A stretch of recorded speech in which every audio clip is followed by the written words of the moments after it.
Hello, so welcome back to the next part of our little journey. This is through this Python because I'm also discovering it at the same time as you. Uh, so, the last video was recording into the database. Hopefully, you were able to do it. So, now I'm going to start, we're going to try to put a bit of, we're going to arrange our code, if I may say. All right. Why? Because look, this is the main file which we use to process, not only to read the file, the XML file, and also save it into the database. All right. So usually this was just to show you how it works, like to see the workarounds, but usually you should never arrange your code in such a way. I'll explain to you why. Because this single thing, all right, this whole thing, it does two jobs. Let's count how many tasks it's doing. So first of all, it's connecting to a database, then it's reading the file, it's parsing the file and everything, and then it iterates through the list of the items we found in the list in the XML file, the wires, etc. And then it saves each time into a database every time it reads a child element. By that I mean, one second, let me put it up. So every time it saves, every time it reads an order. Okay.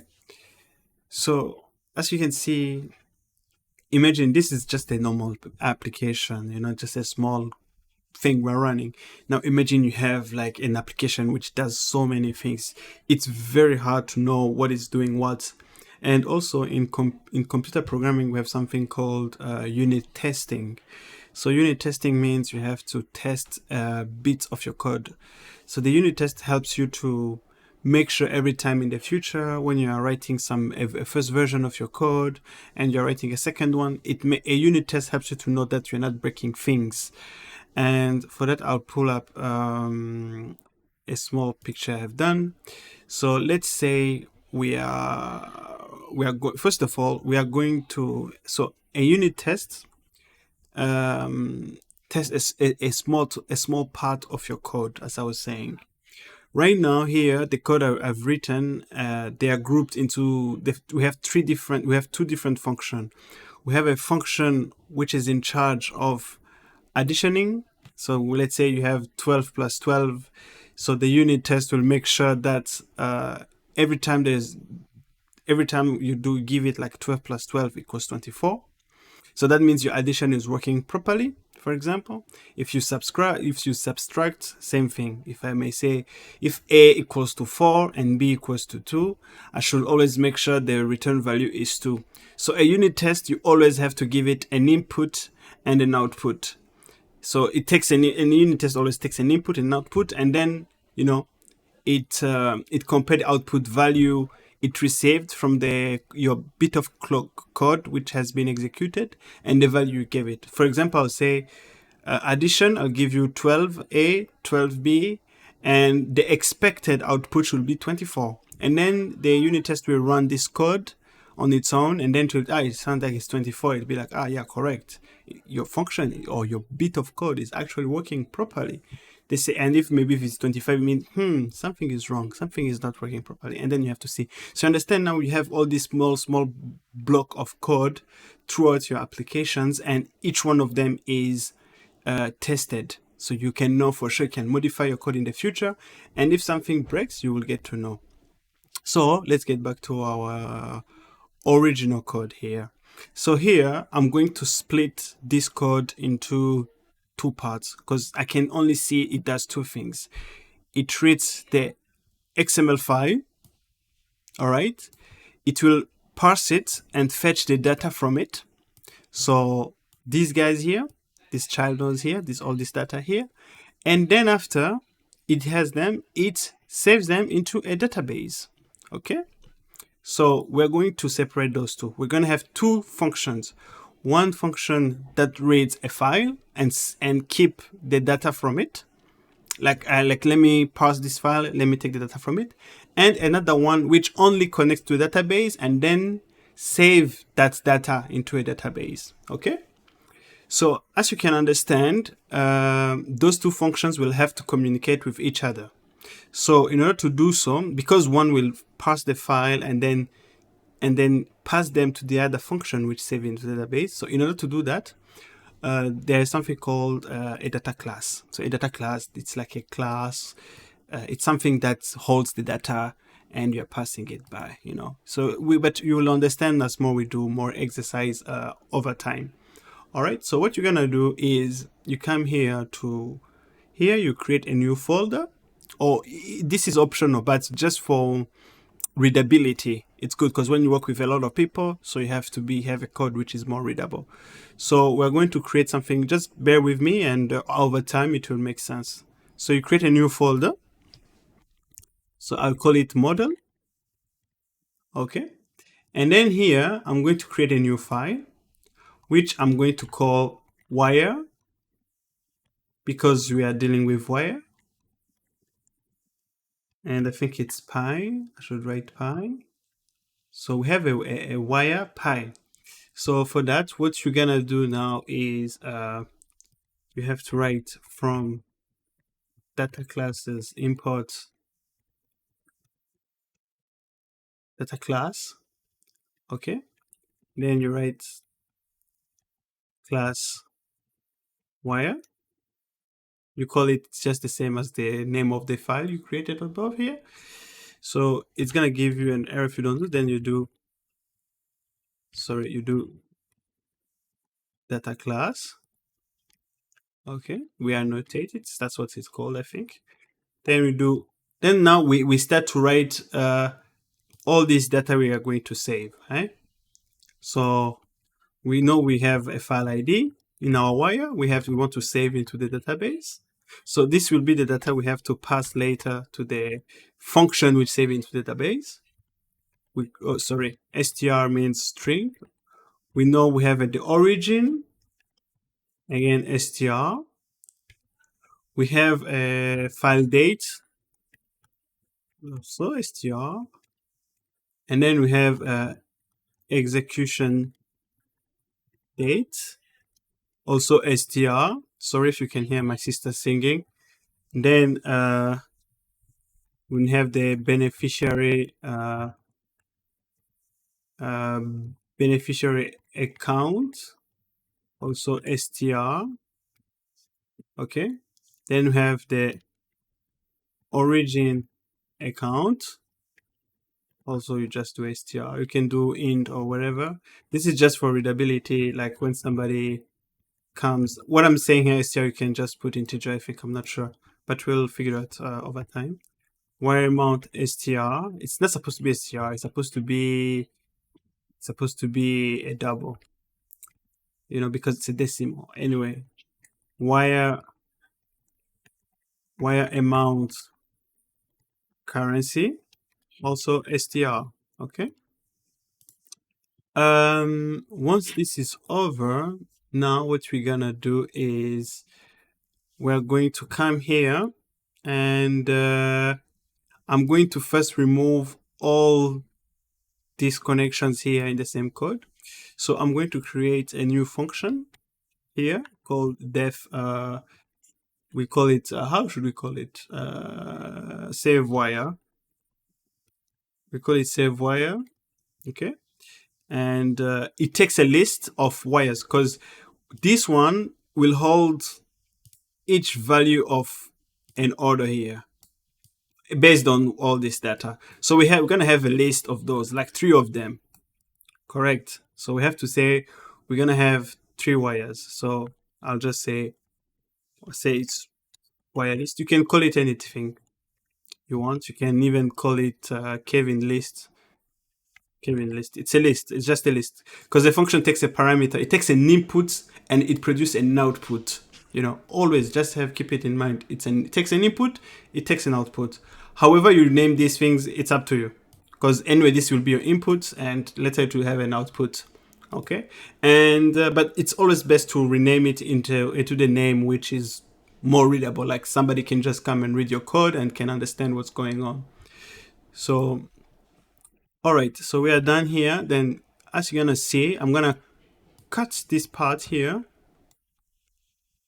and oh, sorry, I'm gonna compass this part here and cut it here. Actually, I will even put the comments here so that later on, if you read the code, you can understand. So as you can see, and then we are going to iterate through this list. So I'm gonna write like for wire in wire list, okay? And what are you gonna do? We're going to copy this part here. In the meantime, actually, I'm gonna copy all of this. All of this, actually. I'm gonna copy all of this.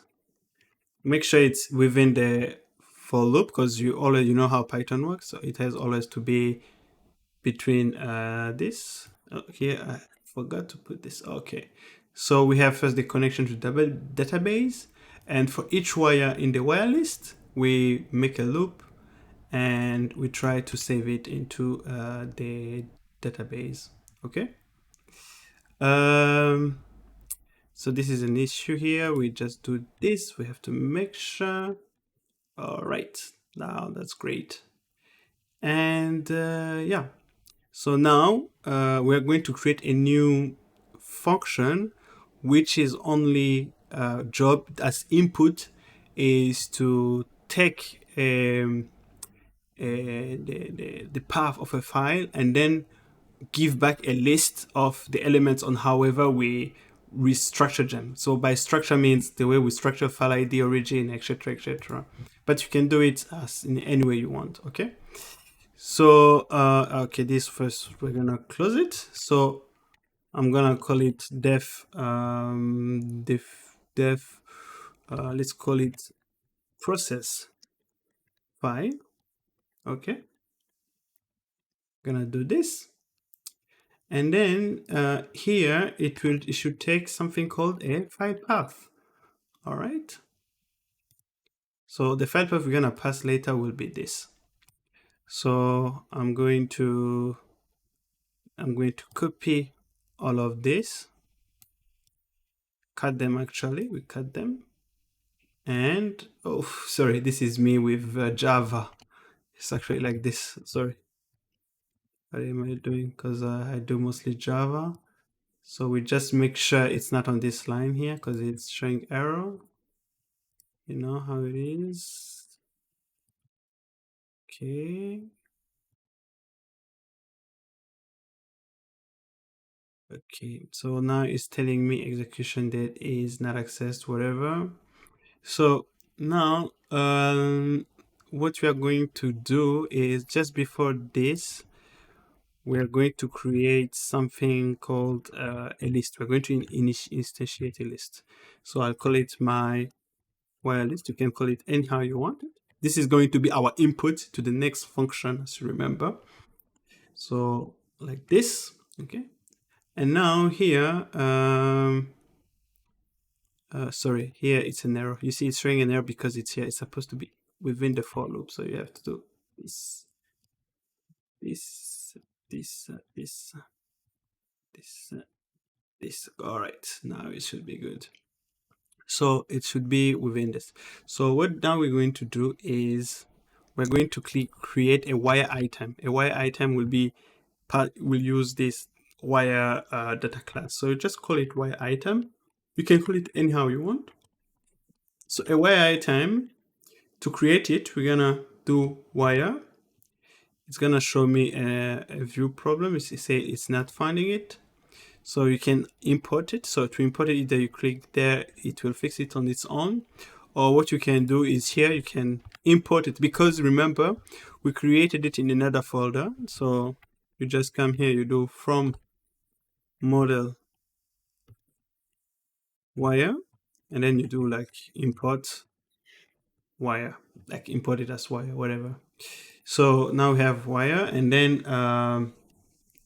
we can write then if no sorry then you can just write okay, it's a file ID, Uh, you're right. Origin. It has. It's like it's made of this. This wire item of is part of data wire data class, and to make it, it's made of this. For example, I'm trying to explain it to.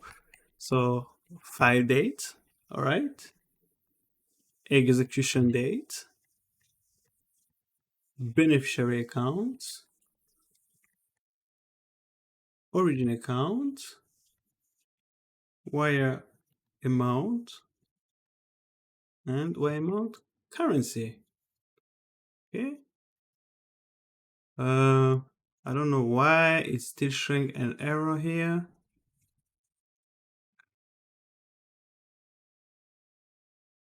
I hate using Visual Studio. But I created it. Oh, okay, sorry. It is me. I made a mistake. It's not wire with lowercase. You have to write it as it is. Sorry.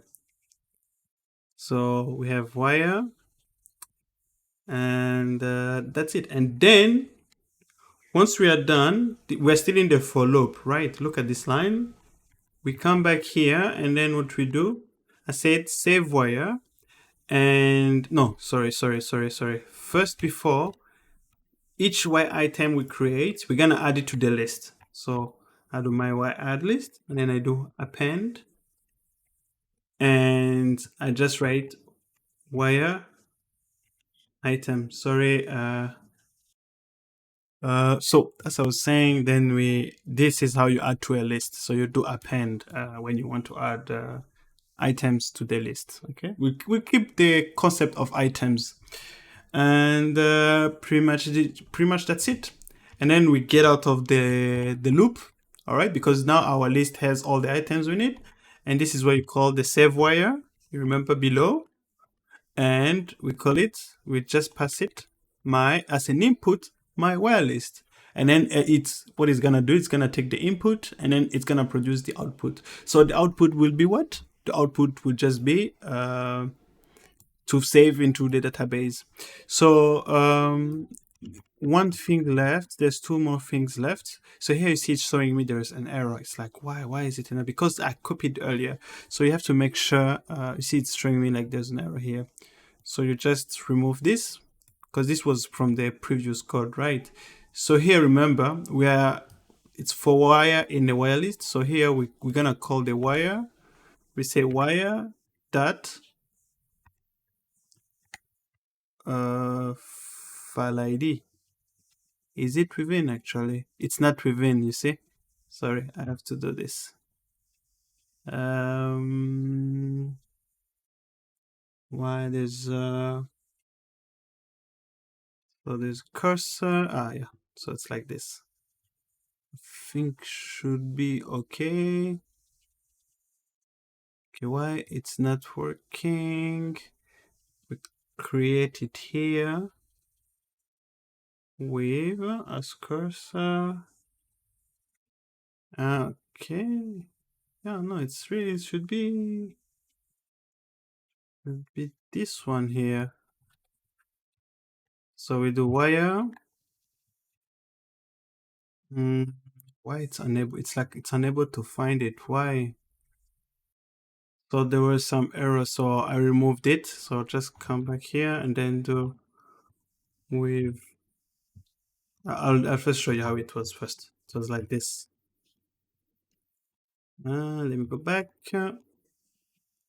It was like this, but the issue is that this cursor should be within the for loop. All right. So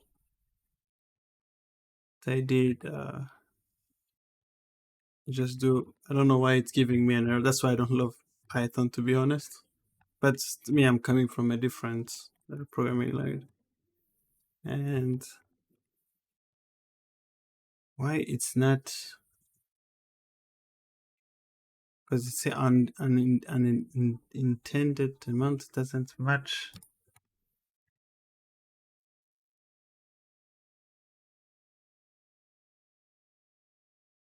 Why is it showing this error? So I found the issue, because you should have the same issue, right? Make sure these three are within the for loop, all right? Because yet they are on the same level. Just do this, and then this also, and then this. Sorry, it actually deleted them. Okay, I think yeah, that's good. Can even do this, and then this, and this. But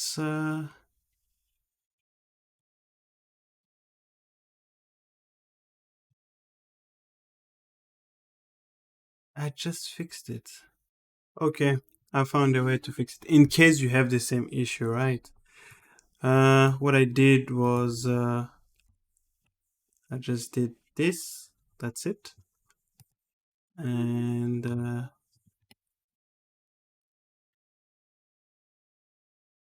I don't know why it keeps thinking I just did this. Then I cut this part. I came here because it's a problem with the indentation. Come back here. Let's do this. This should be below this one because you actually see it's calling it within it. So I just do this. Now it should work. So I do wire origin. All right. We do wire date, wire execution date, wire beneficiary account, wire origin account, wire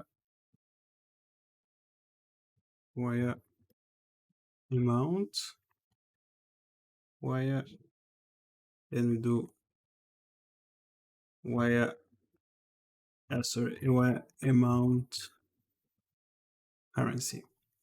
That's it. So once we are done with this, now we have two different functions, as you can see. So what we're gonna do, always when you create the functions, create them at the top of your file, for better readability. So like somebody will read, okay, this function does this function does this function does this, and then we call the functions we want to use. So in our case, I said the file path should be this one. So I'm gonna remove this. I'm gonna just say file path. Actually, I don't even need this. We're just gonna do here file path, and since we are done, we're just gonna come here. Sorry. We're gonna here, and then we're gonna say call process file, and inside what we're gonna do, we're gonna pass this. So here is now or never. Okay, there is an error. Okay, it's saying that wire has no. Okay, I wrote file here instead of file ID.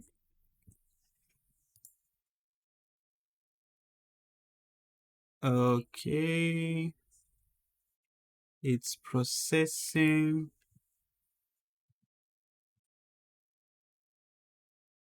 I don't know if it actually did save it. It did save it. See? Let me first empty the database. You see, there is nothing right now.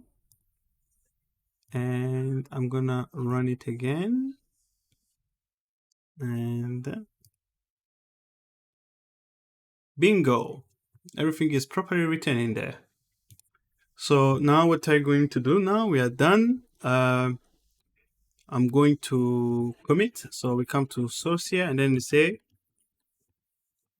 minor. Let's go. We say we did a minor split main file execution with two functions, for example. So you just do command, do OK.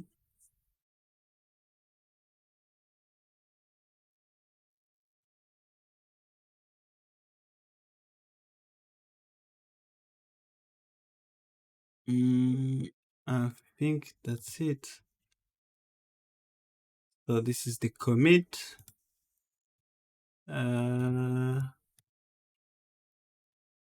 Then you come here and then we're on this one. I think it's fine now.